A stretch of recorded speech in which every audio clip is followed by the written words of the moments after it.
Hello students, welcome to एक्जियन academy.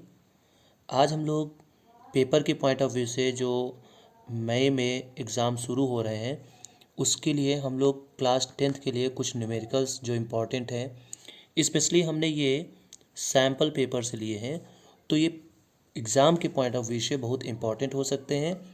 इसलिए ये जो न्यूमेरिकल एक ये बहुत ही बड़ा रोल प्ले करता है एग्ज़ाम्स में, तो इसलिए हम यहाँ पे आपको कुछ इम्पॉर्टेंट न्यूमेरिकल्स समझा रहे हैं। ठीक है, देखिए जैसे पहला क्वेश्चन है an object of is place at a distance of 10 centimetre in front of a plane mirror. Means देखिए जैसे ये कोई प्लेन मिरर है और इस प्लेन मिरर से 10 सेंटीमीटर की डिस्टेंस पे, ठीक है, कितने सेंटीमीटर पे, 10 सेंटीमीटर के डिस्टेंस पे एक ऑब्जेक्ट रखा हुआ है। Determine the distance of the image from the mirror. ठीक है, यहाँ पे हमें इमेज की डिस्टेंस बतानी। तो देखिए कैसा मिरर है, ये प्लेन मिरर है। तो प्लेन मिरर की अगर आपको प्रॉपर्टी मालूम हो तो प्लेन मिरर जो इमेज बनाता है वो कैसा बनाता है, वो बनाता है वर्चुअल एंड सेम लेंथ का। सेम लेंथ का मतलब ये हुआ कि जितना ऑब्जेक्ट होगा उतने ही लेंथ का इमेज बनेगा, but back side of the, मतलब इसकी जो इमेज बनेगी वो बनेगी जस्ट यहाँ पर। ठीक है, कितने डिस्टेंस पे, 10 सेंटीमीटर की डिस्टेंस पे। तो यहाँ हमारा आंसर कितना हो जाएगा, 10 सेंटीमीटर। लेकिन अगर मान लीजिए आपको क्वेश्चन लगाना है तो उसके लिए आप कैसे लगाएंगे। देखिए चूँकि प्लेन मिरर है तो प्लेन मिरर के लिए एफ कितना होता है, इनफाइनाइट होता है।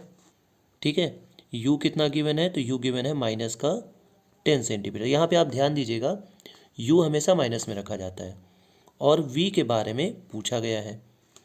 तो देखिए करेंगे क्या, सबसे पहले ये सारी वैल्यू हमें मालूम हो चुकी हैं, तो अब हम मिरर का फार्मूला लगाएंगे। कौन सा, 1/f equals 1/v plus 1/u। ठीक है, तो अब देखिए यहाँ पे सारी वैल्यूज़ रखेंगे। 1/f means one by infinite, one by infinite equal to 1/v find out करना है, और यहाँ पे हम निगेटिव रखेंगे तो 1/10। सो 1/इनफाइनाइट की वैल्यू कितनी होती है, 0। सो 0 इक्वल टू 1/v माइनस 1/10। अब जब ये 10 वो इधर आ जाएगा तो आंसर आ जाएगा 1/v equals 1/10। That means this implies v equals 10 centimetre. तो देखिए यहाँ पे क्या हुआ है कि v पॉजिटिव आया है, इसका मतलब ये राइट साइड बनेगा। आई होप आपको ये समझ में आ गया होगा कि ये जो इमेज है वो राइट साइड पे बनेगी। ठीक है, चलिए क्वेश्चन आपको समझ में आ गया होगा। नेक्स्ट क्वेश्चन हम लोग पढ़ते हैं। अगला क्वेश्चन है an object of is placed 20 centimetre from a concave mirror of focal length 10 centimetre, then where will the image be formed. Image कहाँ बनेगी। तो देखिए सबसे पहले ऑब्जेक्ट को कहाँ रखा गया है, 20 सेंटीमीटर पे, तो हम लिखेंगे u इक्वल्स माइनस का 20 सेंटीमीटर। देन f, चूँकि ये कॉन्केव मिरर है तो कॉन्केव मिरर की फोकल लेंथ कैसी होती है, निगेटिव, सो माइनस का 10 सेंटीमीटर।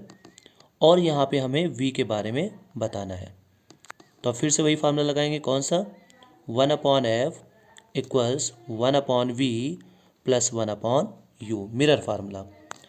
तो यहाँ से जब हम 1/v निकालेंगे तो ये आ जाएगा 1/f माइनस का 1/u। अब यहाँ पे अगर हम वैल्यू सॉल्व करेंगे सो 1/v इक्वल्स 1/f मतलब माइनस का 1/10, और जब हम ये वैल्यू रखेंगे तो माइनस माइनस क्या हो जाएगा, प्लस 1/20। एलसीएम लेंगे तो 20 एलसीएम आ जाएगा, तो यहाँ से आ जाएगा माइनस का 2 प्लस का 1, माइनस का 2 प्लस का 1। तो सॉल्व करके क्या आएगा, v इक्वल टू आ जाएगा माइनस का 20 सेंटीमीटर, यानी जो इमेज बनेगी वो बनेगी माइनस के 20 सेंटीमीटर पे। आई होप आपको ये क्वेश्चन समझ में आ गया होगा। चलिए नेक्स्ट क्वेश्चन पढ़ते हैं। देखिए अगर वीडियो अच्छा लग रहा हो तो इसको, चैनल को सब्सक्राइब कीजिएगा, वीडियो को शेयर कीजिएगा, क्योंकि ये सारे क्वेश्चन इम्पॉर्टेंट कैटेगरी के हैं। ठीक है, और ये आने वाले एग्ज़ाम्स के लिए हेल्पफुल हो सकते हैं। अगला क्वेश्चन है 100 joule of heat is produced each second in 4 ohm resistance, determine the potential difference across the register. देखिए क्या क्या गिवन है। सबसे पहले हीट प्रोड्यूस कितनी हुई है, तो हीट प्रोड्यूस हुई है 100 जूल। उसके बाद each second means T equals कितना है 1 सेकेंड, और रजिस्टेंस कितना है, तो रजिस्टेंस है 4 ओम, और फिर हमें क्या बताना है, हमें बताना है V। तो अगर फार्मूला आपको याद है तो H इक्वल टू एक फार्मूला होता है V²/R इंटू टी। क्लियर है। तो यहाँ से V² अगर हम निकालेंगे तो क्या आएगा HR/T। अब H कितना है, तो H है 100, R कितना है 4 और T कितना है 1। T कितना है 1 सेकेंड। अब हम इसको अगर आगे सॉल्व करेंगे तो V² इक्वल टू कितना आएगा 400, दैट मीन्स V इक्वल्स कितना आ जाएगा 20 वोल्ट। ठीक, तो हमारा आंसर हो जाएगा V इक्वल्स 20 वोल्ट। समझ में आ गया। ये H क्या था, तो ये H अमाउंट ऑफ हीट था जो प्रोड्यूस हुआ था। क्लियर है।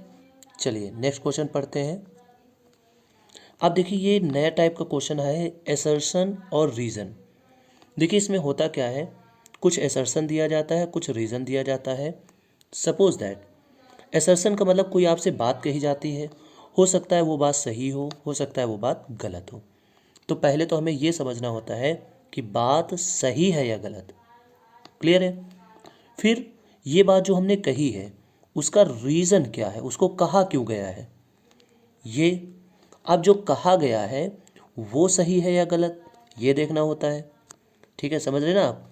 एसर्शन में क्या होता है, सबसे पहले हम देखते हैं कि जो बात, एसर्शन मतलब कोई बात कही गई है, तो जो बात कही गई है वो सही है कि गलत, पहले ये चीज़ हमें देखनी है। फिर जो रीज़न दिया गया, मतलब ये बात क्यों कही गई है, उसको यहाँ पे हम देखते हैं और फिर ये सोचते हैं कि ये रीज़न सही है कि गलत।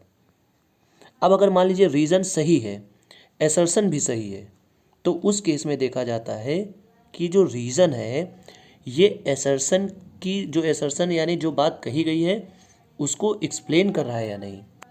ठीक है, तो अगर उसको एक्सप्लेन कर रहा है तो हम कहेंगे कि एसर्शन भी सही है, रीज़न भी सही है, और रीज़न उसको करेक्टली एक्सप्लेन भी कर रहा है। ठीक है, चलिए अब पढ़ लेते हैं। The graph of V versus I of a conductor is a straight line. मतलब ये कि जब हम V और I का ग्राफ बनाते हैं, सपोज दैट ये I है, ये V है, तो इसका ग्राफ इस तरीके का बनता है, स्ट्रेट लाइन। तो यहाँ इन्होंने कहा ये बात कह दी, चलो ठीक है, ओके। अब रीज़न में क्या कहा गया है, according to Ohm's law electric current flowing through a conductor is directly proportional to the potential difference across its ends. तो बताइए ये जो बात कही गई थी ये भी सही है, और जो ओम्स लॉ लिखा है ये भी सही है। अब देखिए यहाँ से current is directly proportional to potential difference means V proportional to I, that means V upon I is constant. और जब V अपॉन I कांस्टेंट होगा, जो कि एक रेजिस्टेंस के बराबर होता है, तो जब V अपॉन I कांस्टेंट होगा तो सिंपल सी बात है कि ये जो ग्राफ है वो स्ट्रेट लाइन ही मिलेगा। इसका मतलब ये हुआ एसर्शन भी सही है, रीज़न भी सही है, और एसर्शन जो रीज़न है वो एसर्शन का एग्जैक्ट करेक्ट एक्सप्लेनेशन भी है। क्लियर है। आई होप आपको ये समझ में आ गया होगा। अगर वीडियो अच्छा लगा हो तो शेयर कीजिए, क्योंकि मई में केवल 2 ही महीने बाकी हैं, तो जितनी ज़्यादा हो सके हम इम्पॉर्टेंट क्वेश्चंस को ही पढ़ें। Have a good day, do share and subscribe the channel.